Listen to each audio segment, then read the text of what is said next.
The outsider stayed 10. I had to stay in bed a whole week after that. That bugged me. I'm not the kind that can lie around looking at the ceiling all the time. I read most of the time and drew pictures. One day I started flipping through one of Soda's old yearbooks and came across a picture that seemed vaguely familiar. Not even when I read the name Robert Sheldon did it hit me who it was. And then I finally realized it was Bob. I took a real good long look at it. The picture didn't look a whole lot like Bob, I remembered, but nobody ever looks a whole lot like his picture in a yearbook anyway. He had been a sophomore that year. That would make him about 18 when he died. Yeah, he was good looking even then, with a grin that reminded me of Soda's, a kind of reckless grin. He'd been a handsome black-haired boy with dark eyes, maybe brown like Soda's, maybe dark blue like the Shepherd boys. Maybe he'd had black eyes like Johnny. I had never given Bob much thought. I hadn't had time to think, but that day I wondered about him. What was he like? I knew he liked to pick fights, had the usual social belief that living on the west side made you Mr. Super Tough, looked good in dark wine-colored sweaters, and was proud of his rings. But what about the Bob Sheldon that Cherry Valance knew? She was a smart girl. She didn't like him just because he was good-looking. Sweet and friendly, stands out from the crowd. That's what she had said. A real person, the best buddy a guy ever had. Kept trying to make somebody stop him. Randy had told me that. Did he have a kid brother who idolized him? Maybe a big brother who kept bugging him not to be so wild. His parents let him run wild because they loved him too much or too little. Did they hate us now? I hoped they hated us. That they weren't full of that pity the victims of environment junk the social workers kept handing Curly Shepherd every time he got sent off to reform school. I'd rather have anybody's hate than their pity. But then, maybe they understood, like Cherry Valance. I looked at Bob's picture, and I could begin to see the person we had killed. A reckless, hot-tempered boy, cocky and scared stiff at the same time. Pony Boy? Yeah, I didn't look up. I thought it was the doctor. He'd been coming over to see me almost every day, although he didn't do much except talk to me. There's a guy here to see you. Says he knows you. Something in Derry's voice made me look up, and his eyes were hard. His name's Randy. Yeah, I know him, I said. You want to see him? Yeah, I shrugged. Sure, why not? A few guys from school had dropped by to see me. I have quite a few friends at school, even if I am younger than most of them and don't talk much. But that's what they are, school friends, not buddies.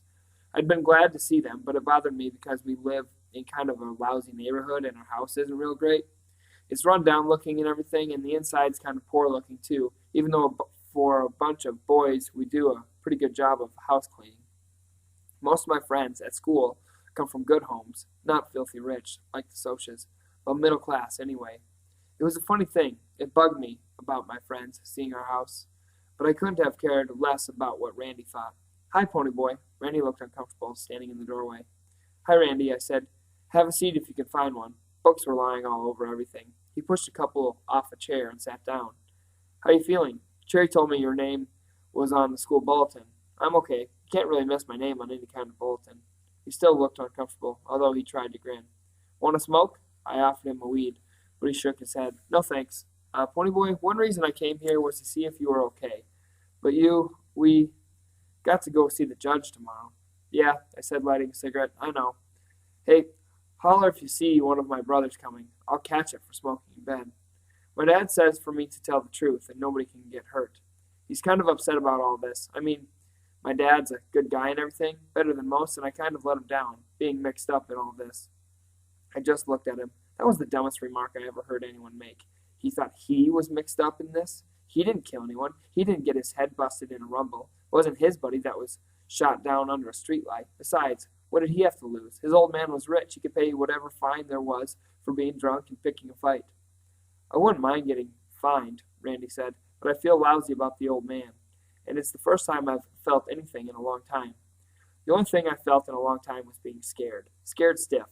I'd put off thinking about the judge and the hearing for as long as I could. Soda and Derry didn't like to talk about it either, so we were all silently counting off the days while I was sick, counting the days that we had left together. But with Randy sticking solidly to the subject, it was impossible to think about anything else. My cigarette started trembling. I guess your folks feel kind of awful about it too. My parents are dead. I live here with just Derry and Soda, my brothers. I took a long drag on my cigarette. That's what's worrying me. If the judge decides Derry isn't a good guardian or something, I'm liable to get stuck in a home somewhere. That's the rotten part of this deal. Derry is a good guardian. He makes me study and knows where I am and whom I'm with all the time. I mean, we don't get along so great sometimes, but he keeps me out of trouble. Or did. My father didn't yell at me as much as he does. I didn't know that. Randy looked worried. He really did. Soch even worried because some kid greaser was on his way to a foster home or something. That was really funny. I don't mean funny. You know what I mean. Listen to me, Pony. You didn't do anything. It was your friend Johnny that had the knife. I had it. I stopped him. He was looking at me strangely. I had the knife. I killed Bob. Randy shook his head. I saw it. You were almost drowned. It was the black-headed guy that had the switchblade. Bob scared him into doing it. I saw it. I was bewildered. I killed him. I had a switchblade, and I was scared they were going to beat me up. No, kid, it was your friend, the one who died in the hospital. Johnny's not dead. My voice was shaking. Johnny is not dead. Hey, Randy. Derry stuck his head in the door. I think you'd better go now. Sure, Randy said. He was still looking at me, kind of funny. See you around, Pony.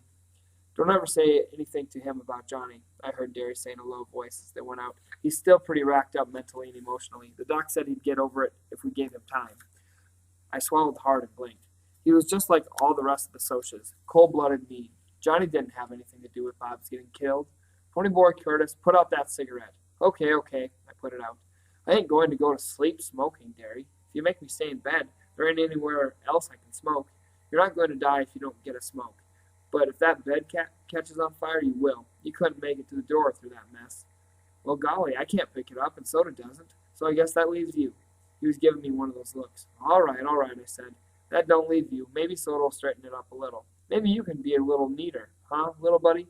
He never called me that before. Soda was the only one he ever called little buddy. Sure, I said. I'll be more careful.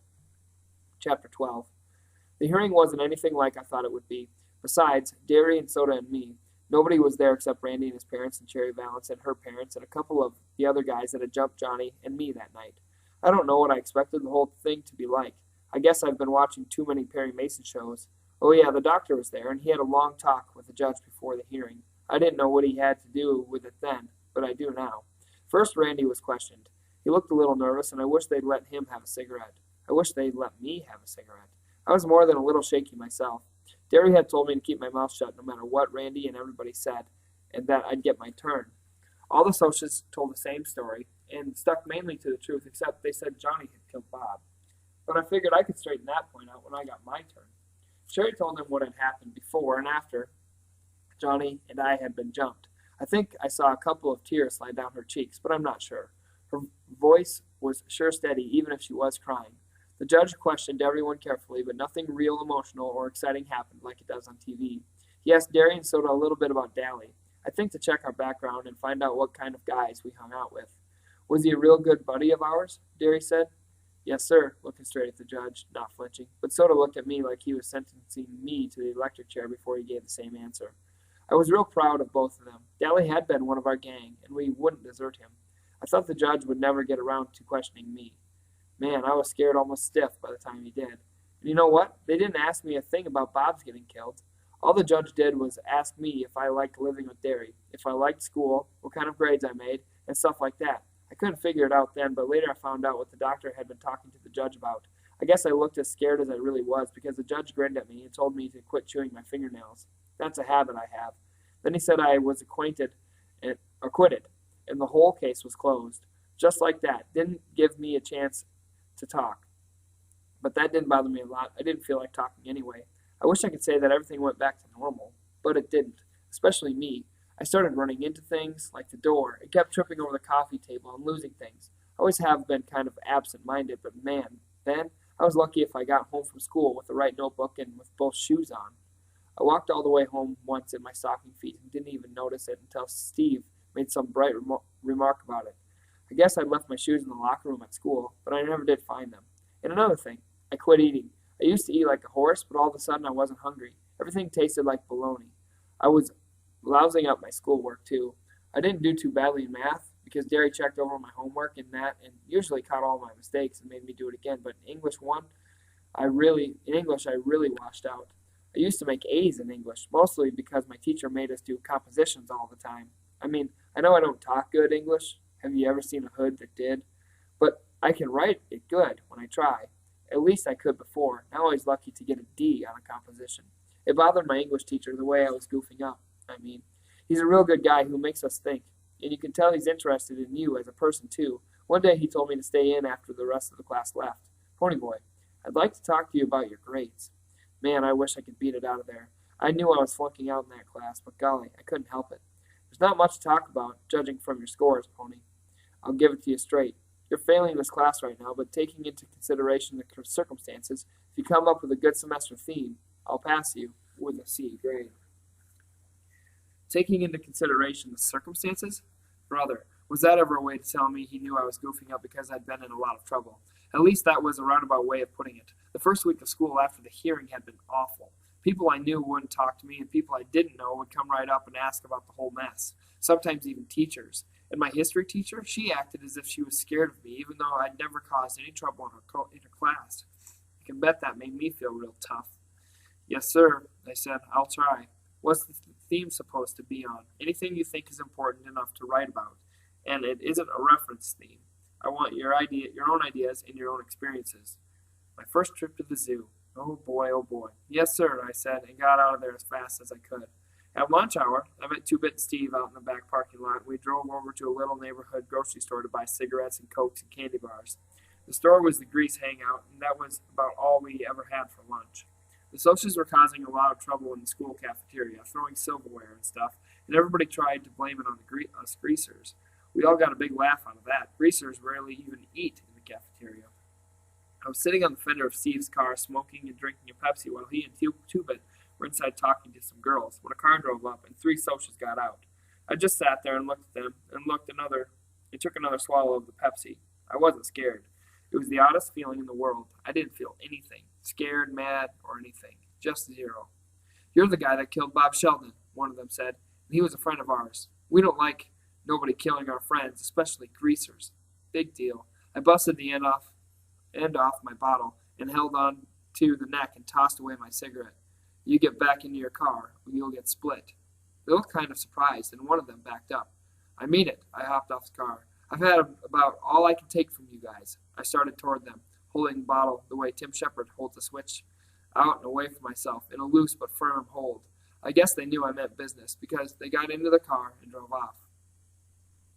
You really would have used that bottle, wouldn't you? Two-Bit had been watching from the store doorway. Steve and me were backing you, but I guess we didn't need to. You'd have really cut them up, huh? I guess so, I said with a sigh. I didn't see what Two-Bit was sweating about. Anyone else could have done the same thing, and Two-Bit wouldn't have thought about it twice. Ponyboy, listen. Don't get tough. You're not like the rest of us, and don't try to be. What was the matter with Two-Bit? I knew as well as he did that if you got tough, you didn't get hurt. Get smart, and nothing can touch you. What in the world are you doing? Two-Bit's voice broke into my thoughts. I looked up at him, picking him out the glass. He stared at me for a second, then grinned. You little son of a gun, he said in a relieved voice. I didn't know what he was talking about, so I just went on picking up the glass from the bottle end and put it in the trash can. I didn't want anyone to get a flat tire. I tried to write that theme when I got home. I really did.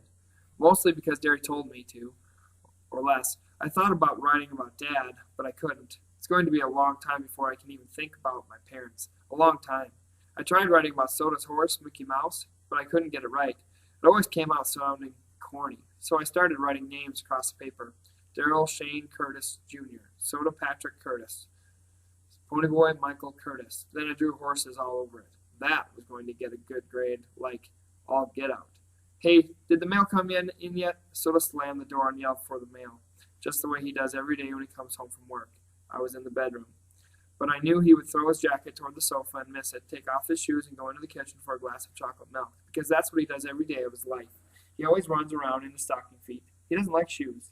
Then he did a funny thing. He came in and flopped down on the bed and started smoking a cigarette. He hardly ever smokes, except when something is really bugging him or he wants to look tough. And he doesn't have to impress us. We know he's tough. So I figured something was bothering him. How was work? Okay. Something wrong? He shook his head. I shrugged and went back to drawing horses. Soda cooked dinner that night, and everything came out right. That was unusual because he's always trying something different. One time we had green pancakes. Green. I can tell you one thing. If you got a brother like Soda Pop, you're never bored. All through supper, Soda was quiet, and he didn't eat much. That was really unusual. Most of the time, you can't shut him up or fill him up. Derry didn't seem to notice, so I didn't say anything. Then after supper, me and Derry got into a fuss about the fourth one we've had that week. This one started because I hadn't done anything on that theme and I wanted to go for a ride. It used to be that I'd just stand there and let Derry yell at me, but lately I've been yelling right back. "What's the sweat about my schoolwork?" I finally shouted. "I'll have to get a job as soon as I get out of school anyway. Look at Soda. He's doing okay. He dropped out. You can't just lay off." "You're not going to drop out. Listen, with your brains and grades, you could get a scholarship and we can put you through college. But schoolwork's not the point. You're living in a vacuum, Pony, and you're going to have to cut it out. Johnny and Dallas were our buddies too, but you don't just stop living because you lose someone. I thought you knew that by now. You don't quit, and anytime you don't like the way I'm running things, you can get out."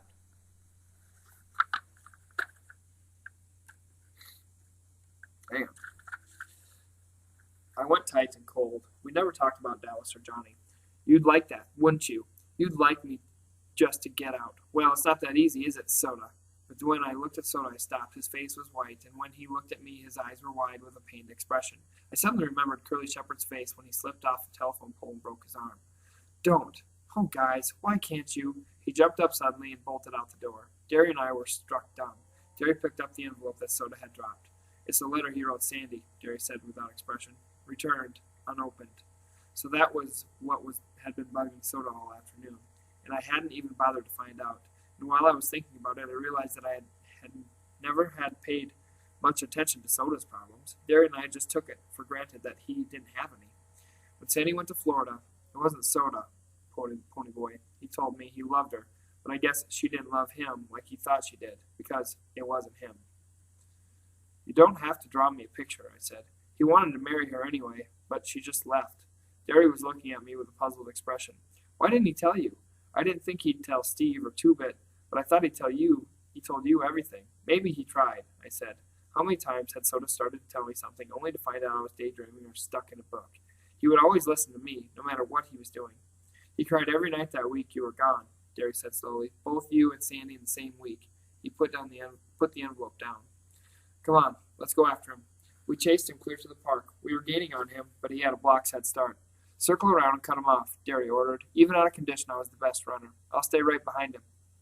I headed through the trees and cut him off halfway across the park. He veered off to the right, but I caught him in a flying tackle before he'd gone more than a couple of steps. It knocked the wind out of both of us. We lay there gasping for a minute or two, and then Soda sat up and brushed the grass off his shirt. "You should have gone out for football instead of track." "Where did you think you were going?" I lay flat on my back and looked at him. Derry came up and dropped down beside us. Soda shrugged. "I don't know. It's just, I can't stand to hear y'all fight. Sometimes I just have to get out, or it's like I'm the middleman in a tug-of-war and I'm being split in half. You dig?" Derry gave me a startled look. Neither of us had really realized what it was doing to Soda to hear us fight.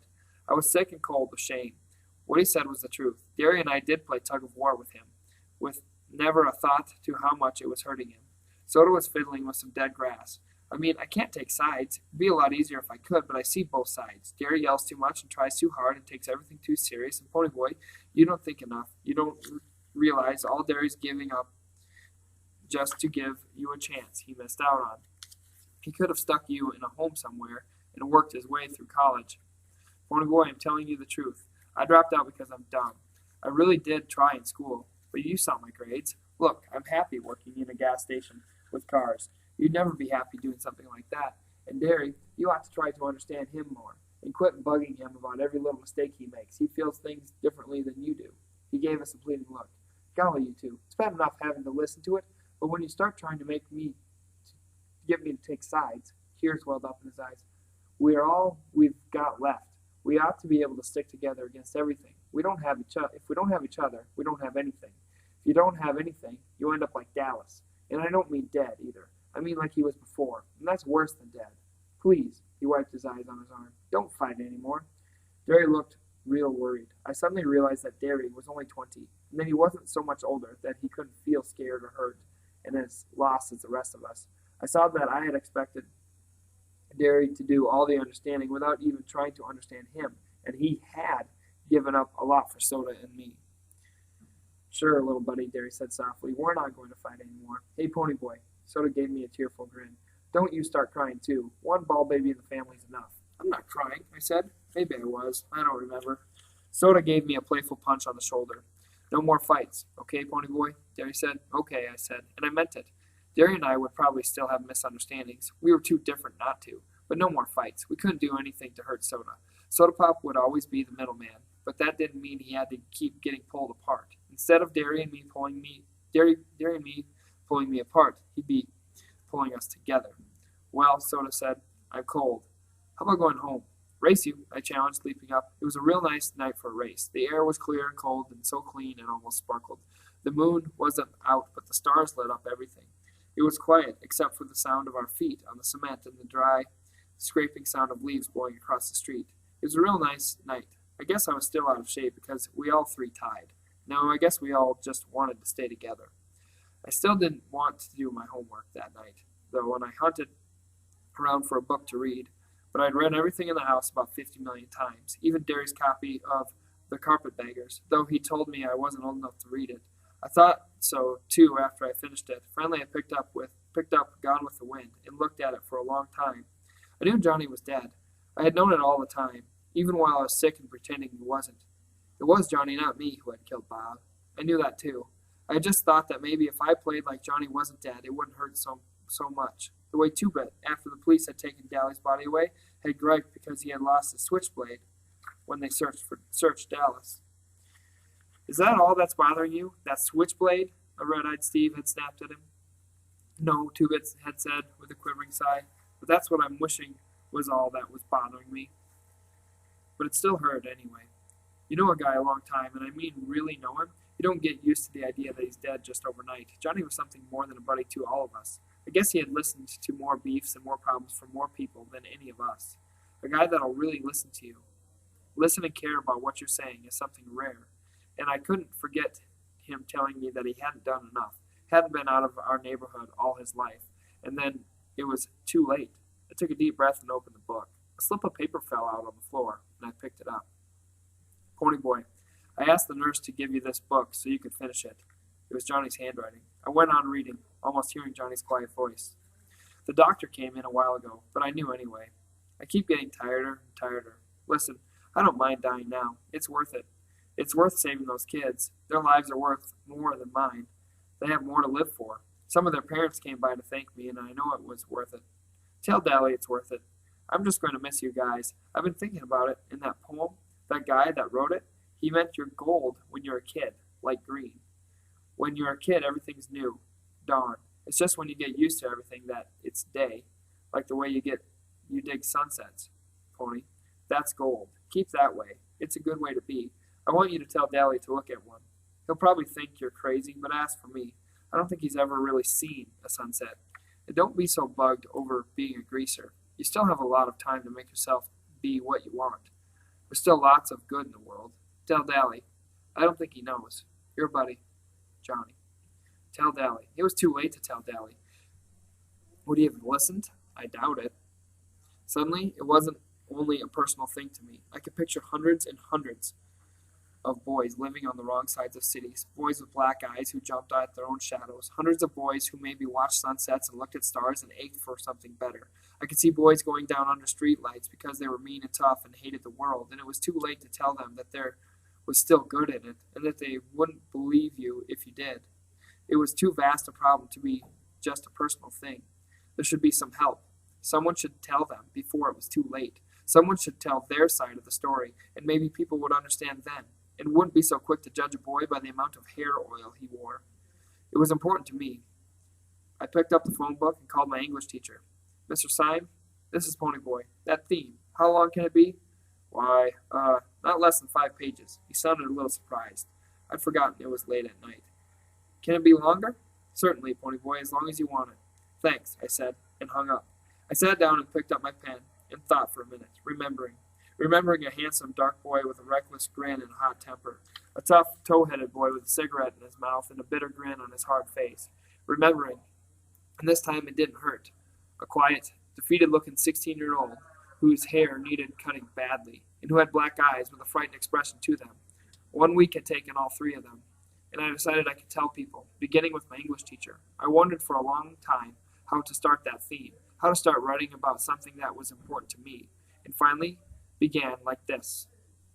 When I stepped out into the bright sunlight, from the darkness of the movie house, I had only two things on my mind: Paul Newman and a ride home.